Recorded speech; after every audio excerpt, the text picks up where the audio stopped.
So, looking back on video game movies, one sort of weird thing that seemed to be a consistent problem with them is they always seem to put the focus on the wrong aspects of the game. But what I mean by that is, take the Dwayne Johnson Doom movie from 2005, for example. In that movie, there's a first-person shooter sequence. Now, on its own, this is actually a pretty cool scene, and it's without question the best part of the movie. Before the film was released, this was highlighted a lot in interviews. There was a lot of fans of the game are really going to love this because of this part, but like the rest of the movie has almost nothing to do with the games. It's a completely different story, one that doesn't really have anything to do with the games, and honestly feels like it was some other script they had lying around that they just slapped the name Doom on. Like, Event Horizon is a better Doom adaptation than the Doom movie. But yeah, it does have this one cool first-person shooter sequence that does seem kind of like you're watching someone else play the game. That's cool, I guess, but I'd probably rather just be playing Doom Eternal or even Doom 3 than watch this movie. It should go without saying, but film is a different medium, and you need to actually adapt the game for this new medium if you're doing a video game adaptation. That's not to say films can't have first-person scenes. There are plenty of films that do, like Halloween, Hardcore Henry, and the original Black Christmas. But I think the fact that the only thing the people making the Doom movie could point to as a reason to watch the movie was this one scene, while the entire movie around this scene had almost nothing in common with the game, is proof they were focusing on the wrong things. Saying fans of the game are going to like the movie because of this one scene is like doing an adaptation of a novel and saying fans of the book are going to love this because at one point the screen goes white and black, text appears on the screen so they can read it. It's just like the book, right? It's like the fans of the book are really going to like this because they love to read. And it wasn't just the Doom movie that had this problem. If you look at the Resident Evil movies, there are things in those films that are taken directly from the games, but they're usually presented without the proper narrative or character context for those specific moments to work.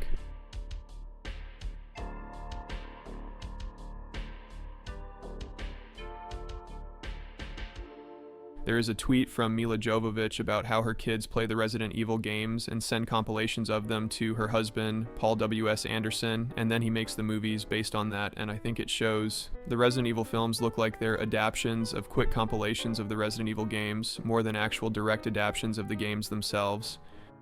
The Resident Evil games are full of great characters, and Mila Jovovich has given good acting performances before. She probably would have made a great Jill Valentine, but instead she's Alice, who, like, I don't even know who that is.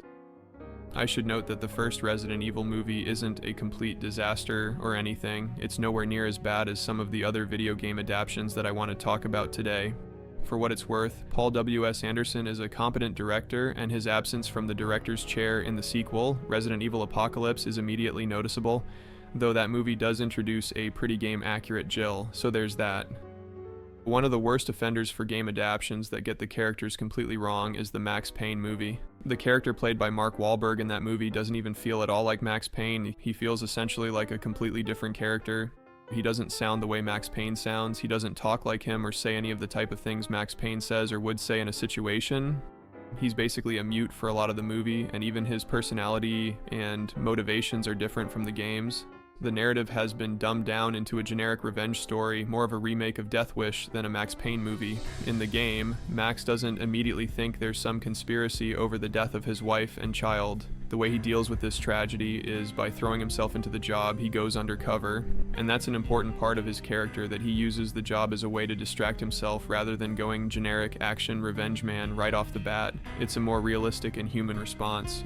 Mila Kunis is also really bad in this. Almost every role is miscast in this movie. Mark Wahlberg, Mila Kunis, Ludacris, none of them are bad actors, but they suck in this movie.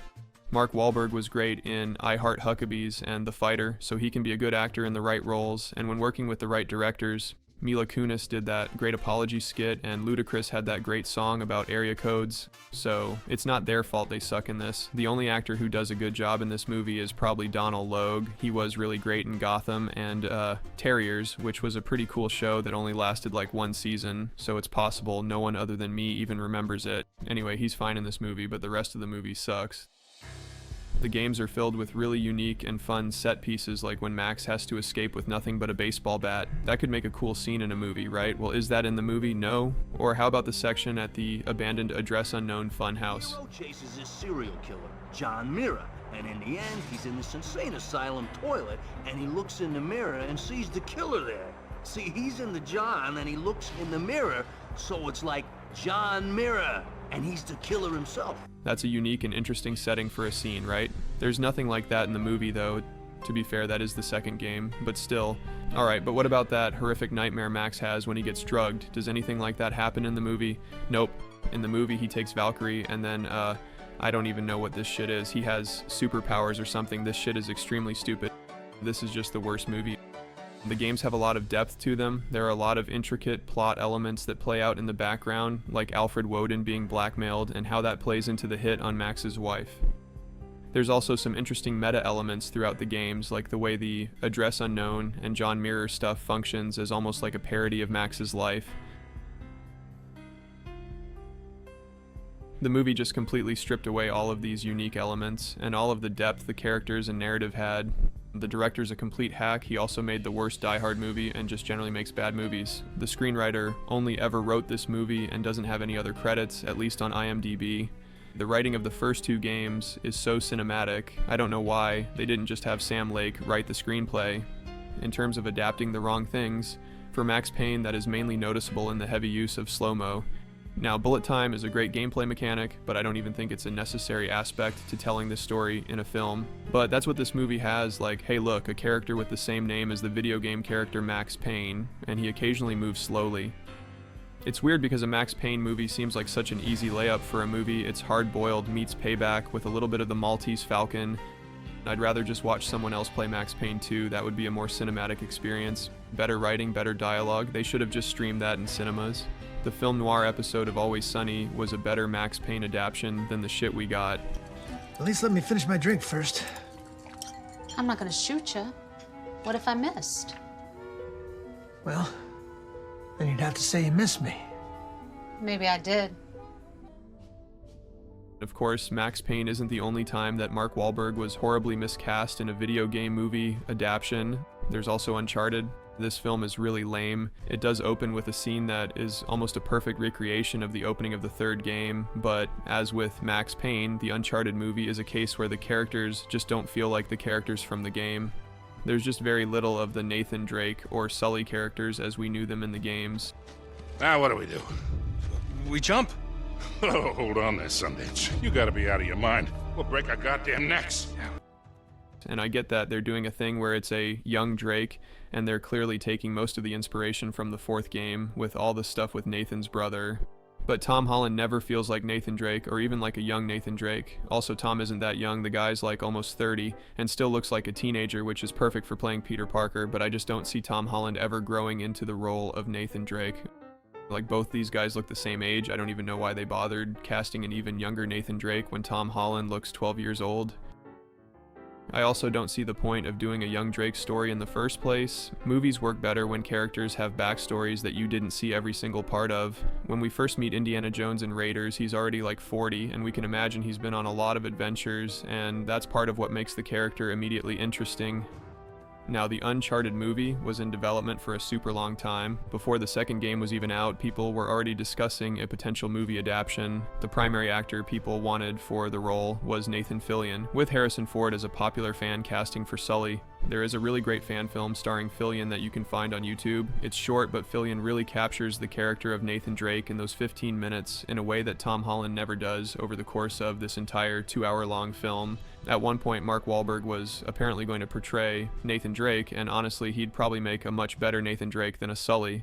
What? No! In that production, Robert De Niro was rumored to be Sully, so that version of this movie probably would have been better than this. Over the years, both Chris Pine and Chris Pratt were rumored to be attached or in talks for an Uncharted film, and top fan picks for Sully included Mel Gibson and Bruce Campbell. Honestly, all of these rumored pairings would make a better movie, be it Fillion and Ford, Wahlberg and De Niro, Pratt and Gibson, or Pine and Campbell.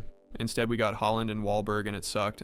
Some of the scenes in this movie, if you watch them and just picture Bruce Campbell in the role of Sully and imagine how he would deliver the lines, you can envision how much better this movie could have been with just swapping in that one casting choice. Bruce Campbell basically already played Sully in Burn Notice. I assume you got word of my situation. You know, spies. Bunch of bitchy little girls.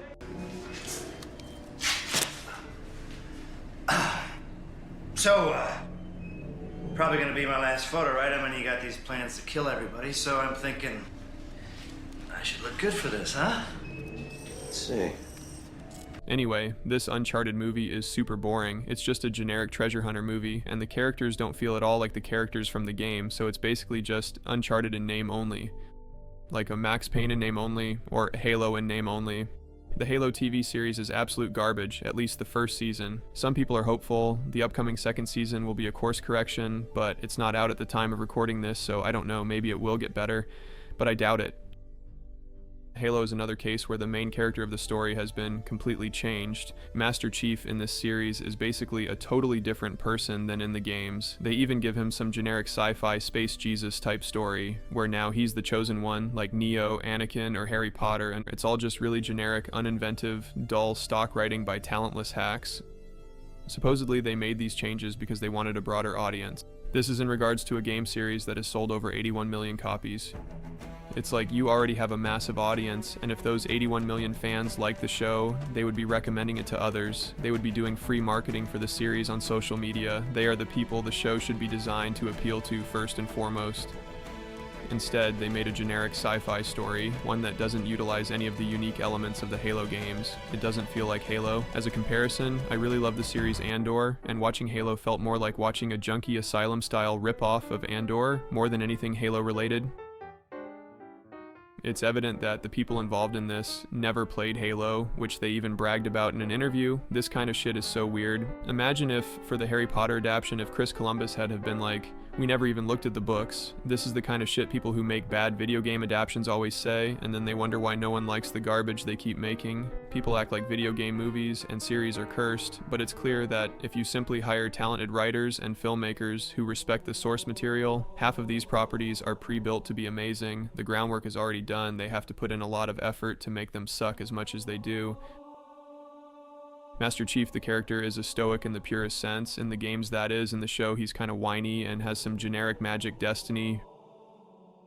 Really contrived writing all around. And yeah, Master Chief only wears the helmet for like 30 seconds in the first season. Apparently this was because the show creators thought that people would not be able to relate to a character who wears a mask a lot. Halo is such a rich, detailed universe, it could make for a really interesting live-action adaptation one day, but this ain't it. The Halo universe is an amazing opportunity to be at that intersection where technology and myth-making meet to produce something really groundbreaking. And I'm incredibly excited about the great journey we're all on, the heroes, worlds, and wonders that Halo will take us on. Thank you.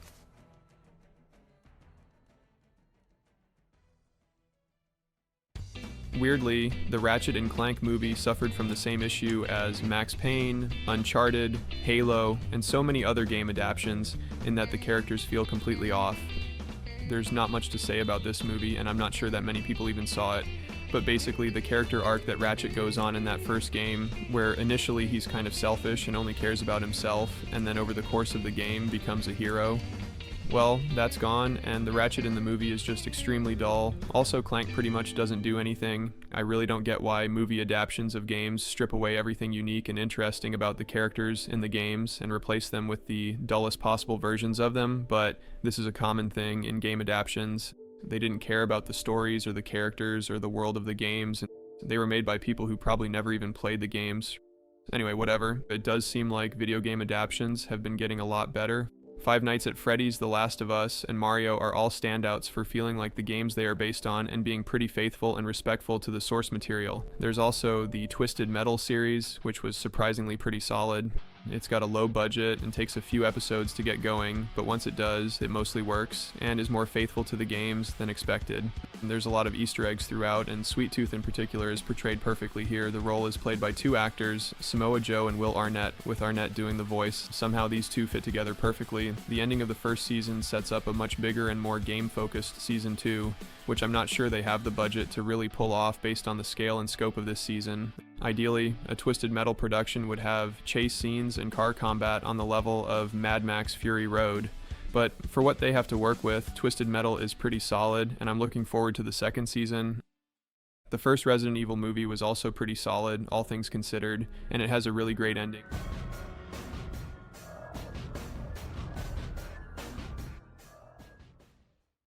The sequels just got worse and worse though, And then there was that completely unwatchable Netflix series. That shit was completely embarrassing. I think there's still potential to one day get a great, faithful adaptation of the games. Maybe it would be best to jump to Resident Evil 7 as a fresh starting point. Anyway, the 95 Mortal Kombat also had a great ending, so I don't know, maybe video game movies have always been good. I guess you can just disregard everything I've said in this video.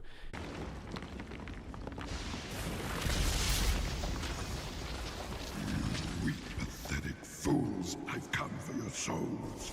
I don't think so. Anyway, on a good or bad chart type thing, this is where I'd put the video game movies that I've seen. I think that the ones that turn out good are usually where the focus has been put on getting the characters and story right, whereas the ones that fail are usually only focused on the superficial elements. Stuff like the FPS sequence in the Doom movie, the slow motion in the Max Payne movie,